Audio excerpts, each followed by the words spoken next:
Já, góða kvöldið, velkomin í Rauðan raunveruleika. Við erum hérna með frábæran hóp af ungum aktivistum í kvöld.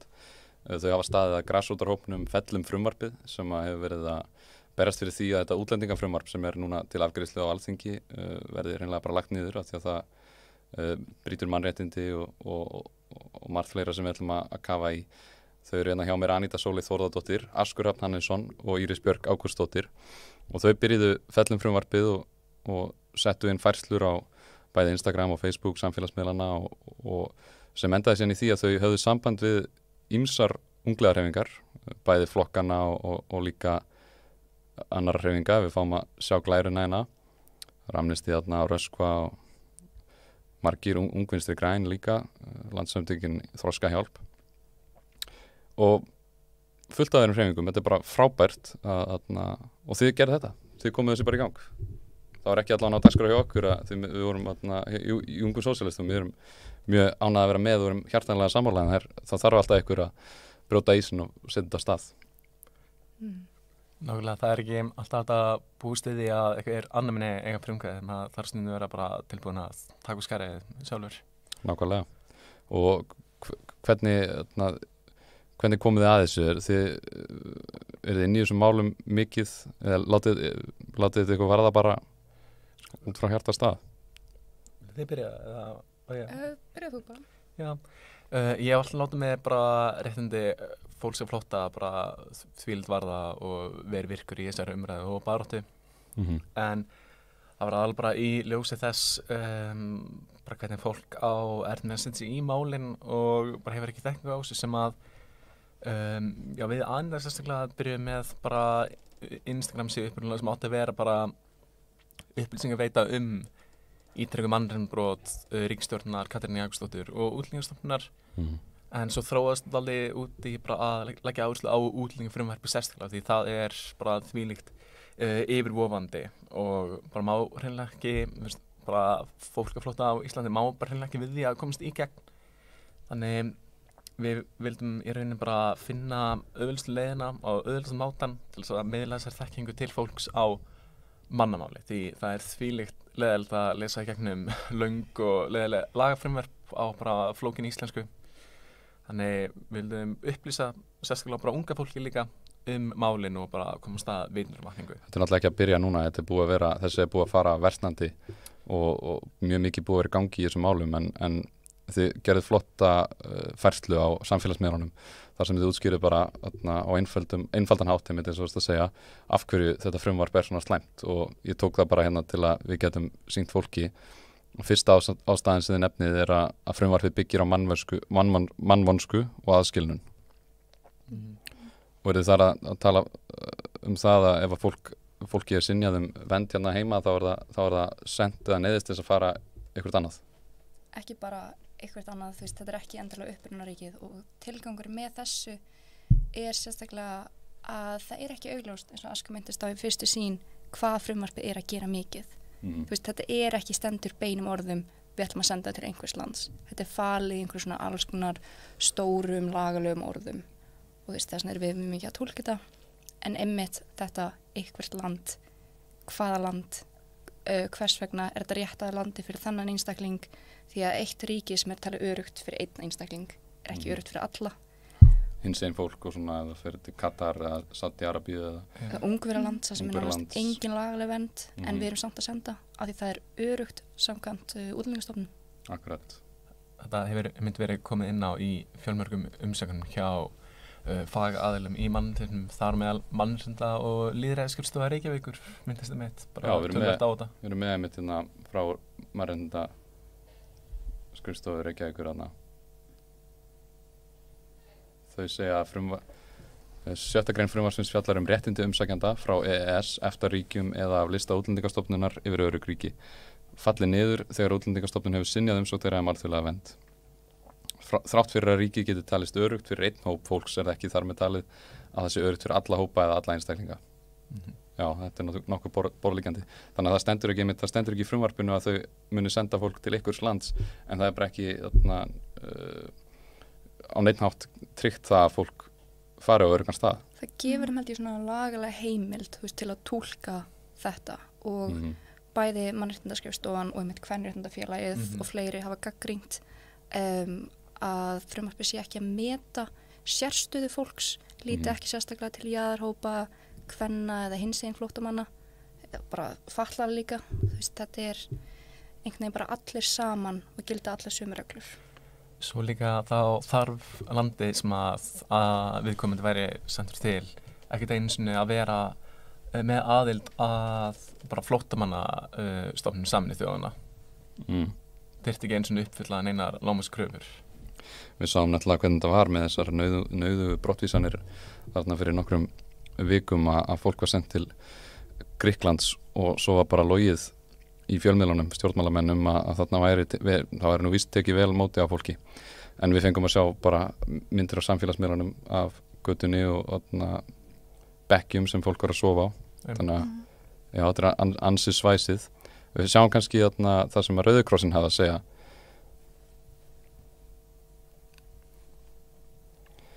Rauði krossinn segir telur að þar sem frumvarpið veitir lögreglu heimild til að afla heilbrigðisvottorða andlegt og líkamlegt heilbrigði útlendings án samþykkis hans sé það ekki að standast þau markmið sem stjórnarskrá og mannréttindasáttmáli Evrópu telja lögmætt.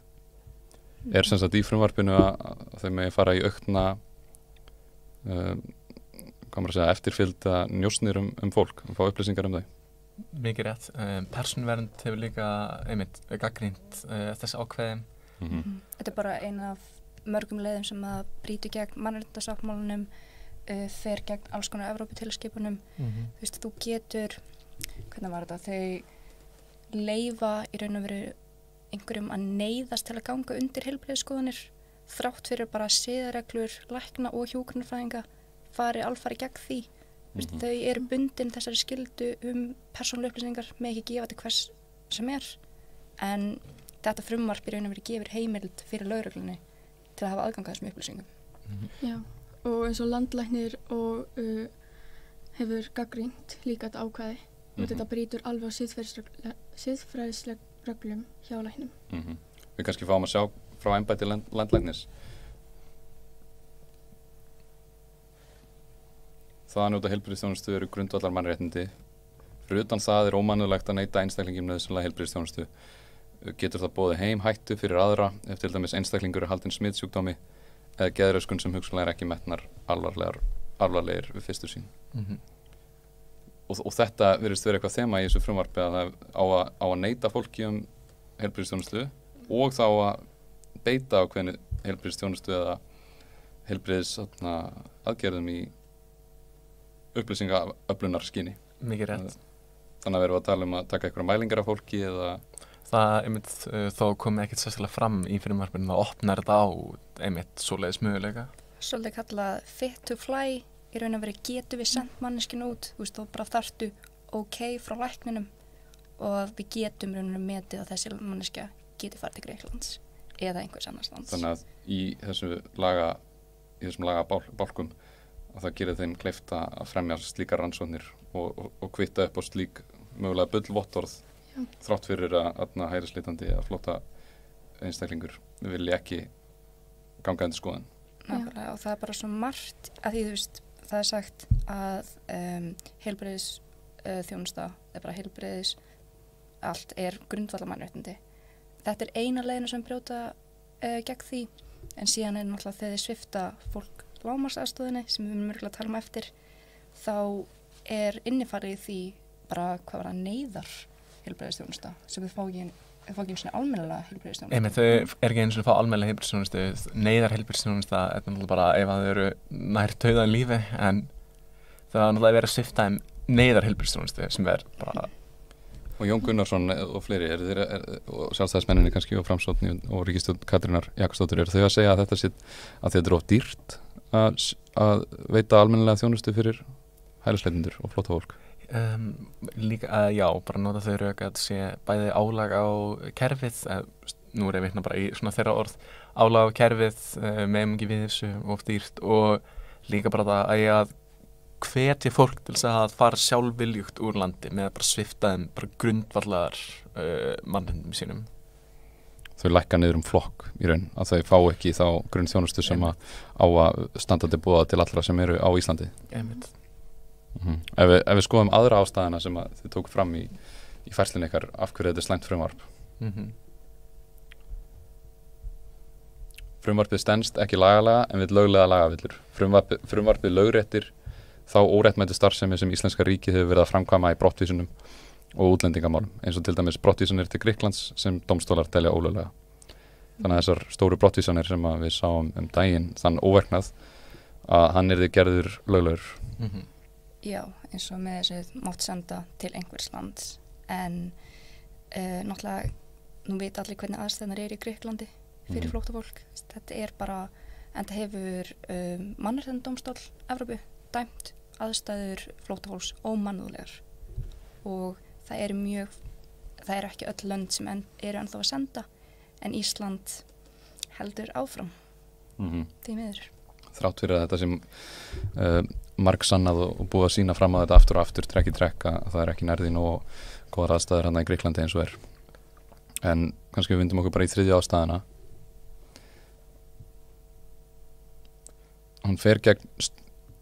Frumvarpið fer gegn stjórnarsáttmála og langtíma hugsun. Það fer gegn stjórnarsáttmálanum og stefnu ríkisins í útlendingamálum sem er afar skrítið. Það er ekkert sem bendir til þess að frumvarpið nái fram neinum markmiðum stjórnarsáttmálans. Og þeir að tala stjórnarsáttmála ríkisstjórnar Katrínar Jakobsdóttir. Getið þið sagt okkur eitthvað þetta? Hvað stendur í stjórnarsáttmálanum? Stendur meðal annars að það er að auka gegnsæi, skýrleika og skilvirkni í útlendingamálum sem er náttúrulega bara algjör andstæða við þetta frumvarp. Þetta bara fyrir þvert gegn því og ef eitthvað þá gerir þetta bara lagvillur bara enn meiri og líka bara þau geta bara nýtt þessi lög bara mjög mikið eftir sín hendsemi. Bara tilgangur með frumvarpinu er í rauninni mjög mikið að bara breyta leikreglunum vegna þess að ríkisstjórn Katrín Jakobsdóttir og Útlendingastofnun hafa ítrekað gegnum árum gert afturreka bara lögbrot. Nú ætlaði að breyta lögunum svo við getum framið mannréttindabrot áfram nema núna í skjóli lagana. Það er telast viðbjóður. Þegar stjórnarsáttmálinn að tala svona fallega og ég held að það er átt eins og við mörgunum mál í stjórnarsáttmálunum núna og síðast. En síðan skila sér á bak við hluti eins og þetta mun kosta fólk svo mikið þegar það er bara algjör andstæða. Þar sem að kostnaðurinn sem verður til með þessu frumvarpi, það er að halda fólki í kerfinu hérna lengur áfram. Svo þá bætist við öll þjónusta og upphalda á því. Man myndi halda almenn skynsemi og bara svona fyrsta skref væri að veita atvinnuleyfi til fólk sem er hérna kannski búið að vera í einhver ár og það fær ekki ennþá leyfi til að vinna. Klárlega. En nú bara í vikunni og þá var útlendingafrumvarpið sett á dagskrá, bara allt í einu komin mikil áhersla á þetta.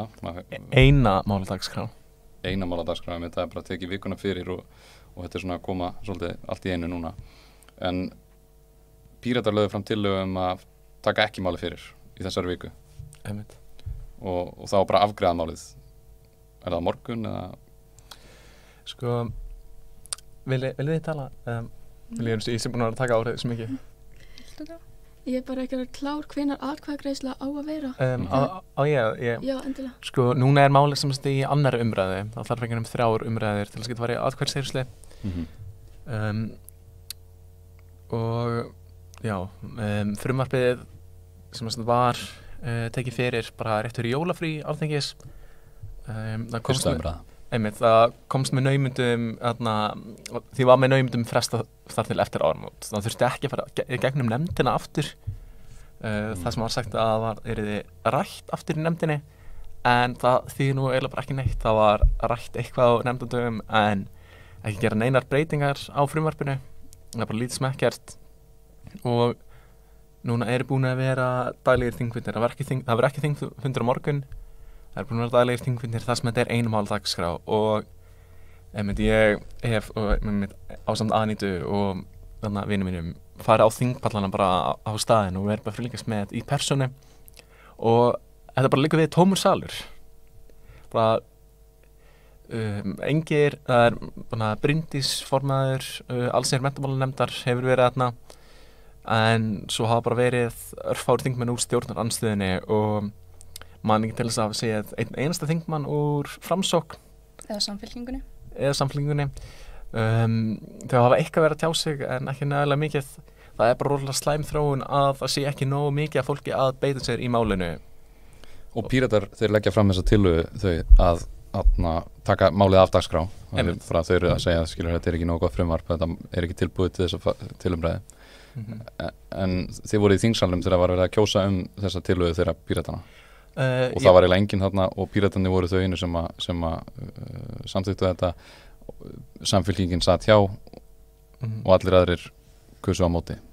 Ég var ekki persónulega í þingsalnum á þessu augnablikki. Ég náttúrulega, við erum öll námsmenn og við höfum ekki tök á að vera þarna alltaf. En jú, það einmitt voru bara greitt 4 atkvæði á móti restan af þinginu með að taka máli af dagskrá sem bara virkilega slæmt að náttúrulega gefur bara ákveðið fordæmi að bara stöðuna að ekki nú mikið að þingmönnum stjórnarandstöðuna beita sig í málinu. Þú ert með eina frumvarp sem að öll þessi mannréttindasamtök eins og vorum að skoða, það eru fleiri dæmi, þið getið séð þetta inn á fellum frumvarpið á Instagram og Facebook, þá sjáu þið hvað Rauði krossinn og mannréttindaskrifstofa Reykjavíkur og fleiri eru búin að segja þetta frumvarp. Og þetta frumvarp er það bara að fara í gegnum þingið einhvern veginn, bara algjört disaster í mannréttindarlega séð og þingheimurinn er bara sofandi á verðinum. Það lítur út eins og þeir séu bara, eða eins og nefndin hafi bara ákveðið að hunsa þessar umsagnir. Þegar þetta er náttúrulega í 5. skipti sem að frumvarpið er lagt í gegn og alltaf einhverjum svona smávægilega breytingar en ekkert raunverulegt, engar raunverulega breytingar út frá því sem umsagnunar er að gagnrýna. Með þess að Flóttamannastofnun Sameinuðu þjóðuna gagnrýndi held ég seinustu útgáfu, það var nánast ekkert gert. Það er ekkert brugðist við þeirri gagnrýni sem er að koma frá þessum svona sérfræðistofnunum og mannúðarsamtökum sem eru að reyna að koma í veg fyrir að þetta verði að lögum. Haldið að þetta fari í gegn? Sko, við náttúrulega bara segjum aktivistar viljum trúa á það að það sé hægt að fella frumvarpið. Og jú, bara ef við erum að tala út frá minni persónu skoðun, ég held það sé hægt en ekki eins staðan er bara í núverandi mynd. Bara fólk þarf að rísa upp og standa bara upp fyrir mannréttindum og bara alþingismenn þurfa líka bara að beita sér í þessu máli og það er það sem við erum búin að reyna að gera bara með þessari grásrótarhreyfingu að bara skapa vitundum um málið því að fólk virðist eins og þú nefndir það bara mjög vel, bara sofa á verðinum. Þannig ég persónulega, ég veit ekki með ykkur, en ég hef fulla trú að það sé hægt að fella frumvarpið bara ef að við fáum fólk með okkur lið. Sko, við ætlum ekki að hætta fyrir en það búið að fella frumvarpið og ef að það kemst í gegn, þá munum við samt halda áfram. Þá er það bara að fara upp mannagýr. Við ætlum ekki að hætta fyrir en það kemur útlendingalög sem voru samin í samráði við sérfræðinga í mannréttindamálum. Við munum ekki að hætta fyrir það er komið. Frábært. Mjög sammála. Við hjálpum ykkur þar við í Róða og ég vona bara aðrir taka það til sín líka. En mér finnst mjög flott líka sem var í færslunni ykkar, eða annarri færslu kannski, að þið voru með svona ráðleggingar til fólks ef það vil stoppa þetta frumvarp. Að það eins og staðan er núna þá er ríkisstjórnin og meirihlutinn á þingi bara að fara að keyra þetta í gegn. Þau eru með atkvæðin og þau bara komið sér í gegn. En það sem við getum gert, þið tókuð þetta fram, að það fyrsta sem við getum gert er að hringja og senda póst á alþingismenn og þið takið fram að á vefsíðu Alþingis má finna netföng og símanúmer alþingismanna. Það er best að hringja í þá þingmenn sem er í allsherjar á menntamálanefnd sem sjá frumvarpið og þingmenn úr flokkum sem eru fylgjandi frumvarpinu. Af því að það eru þeir þingmenn ekki sem þarf að samfara eða setja þrýsting á svo þau kjósi ekki af því að annars næri meirihlutinn þessi í gegn. Þau þurfa bara að heyra sérstaklega frá kjósendum. Þetta er ekki að ganga upp, við samþykjum þetta ekki því annars munið bara koma sér í gegn. En að heyra raunverulega pressu gæti reyndar fengið til að skipta skoðun, vonandi. Og þetta er líka bara, eru opinberar upplýsingar, bara símanúmerin hjá þingmönnum og netfengin, þannig það er bara bókstaflega ekki neitt að því að bara taka skarið og heyra í þessu fólki.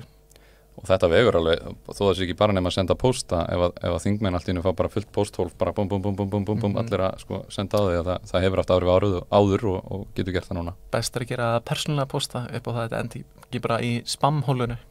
Já, senda frá sínu e-mail.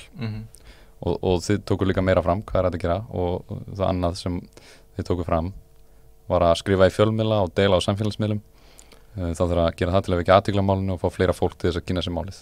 Og þið að standa ykkur vel einmitt á þessari síðu fellum frumvarpið að kynna þetta og það skiptir máli einmitt að deila á samfélagsmiðlum og annað.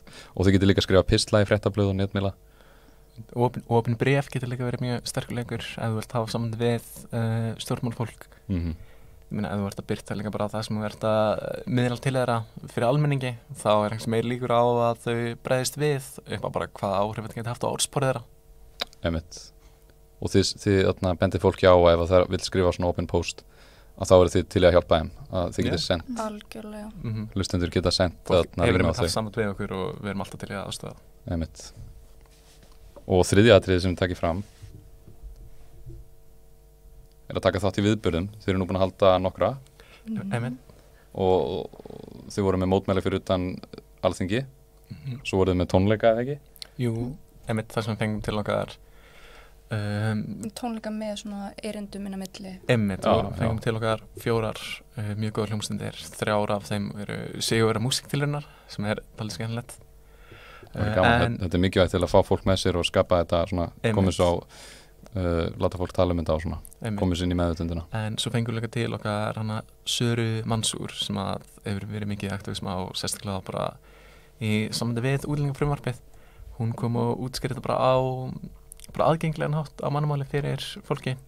Hún alltaf er laganemis og það var mjög þægilegt að fá einhvern því þú veist, við reynum okkar besta að miðla þessum flókna texta en hún gæti útskýrt þetta mjög þægilegan og aðgengilegan hátt fyrir alla. Einmitt. Svo fengum við framkvæmdastýru Kvenréttindafélag Íslands, Rut Einarsdóttir og hún var alveg frábær. Hún er bara æðisleg og hún var að tala um bara kynja áhrifin sem þetta hefur og hvernig það hefur sérstaklega áhrif á konur í viðkvæmum stöðum en líka hvað þetta setur konur í viðkvæmum stöðu. Nákvæmlega og brýtur til minns gegn 1. grein jafnréttislaga. Það er mikilvægt komin að það. Og svo lokum kom Sayed vinn minn, hann er mitt flóttamaður frá Afganistan en hefur fengið alþjóðlega vernd. Talað af sinn bara ein reynslu af kerfinu. Og er von á fleiri viðburðum? Eitthvað á döfinni? Já, ég myndi alveg segja við sem með eitthvað í bígerð en myndum að bara þurfa að skipuleggja en svo vorum við með eins og nefndir við vorum með gjörning fyrir framan Alþingishúsið þar sem vorum að reyna vekja athygli og bara er erfitt að skipuleggja stór hóp mótmæli á þessum tíma árs þegar bara þvílið frost úti. Mjög erfitt. Já, það er erfitt að fá fólk kannski og líka allir í vinnu og skóla eða hvað svo sem það er einmitt yfir þennan tíma oft. Já, þetta er frábært hjá okkur. Ég er bara mjög ánægð með ykkur og það er frábært að það sé ykkur að pressa almennilega á þetta eins og þið eru að gera. Og ég er nokkuð viss um það að það hefði ekki verið fyrir ykkur með að þið komum með þessa yfirlýsingu og þið sendu á aðra rungleðarhreyfingar og buðu þeim að vera með og það hefði kannski bara ekki heyrst neitt ef að þið hefði ekki sett þetta að stað. Þannig að bara takk kærlega fyrir og höldum bara til áfram. En áður en við endum viljið koma ykkurum skilaboðum á framfæri, eitthvað sem að þið viljið segja áður en við endum? Bara kannski að þetta er ennþá í gangi. Þetta er ekki búið. Þetta er komið í umræðu, en þetta er ekki ennþá búið. Svo við mælum með fylgjast með því sem við erum að gera, samfélagsmiðlum, fylgja ráðunum okkar, hvað er hægt að gera, hringja alþingismenn, skrifa pósta, hafa samband við fjölmiðla, skrifa bréf, allt lítið þegar hvað er það? Margt smátt gerir mikið stórt.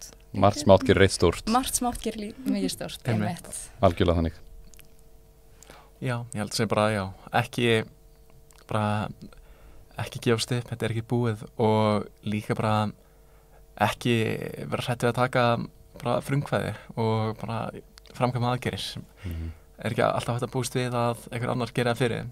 Það kom okkur held ég allavega mér persónulega óvart þegar vorum að hafa samband við allar þessar unglingahreyfingar kom mörg þeirra voru bara rosalega til í þetta bara að fyrsta frábært en ég er alls ekki að gagnrýna þær en þær voru ekki að gera neitt fyrir en voru mjög til að vera með svo ef að einhver er í einhverju svoleiðis bara taka frumkvæðið kemur það óvart hversu margir eru samanlæðir Heyr Anita Sóley, Askur Hrafn, Íris Björk takk hérlega fyrir og gangi ykkur mjög vel og góða hlustundur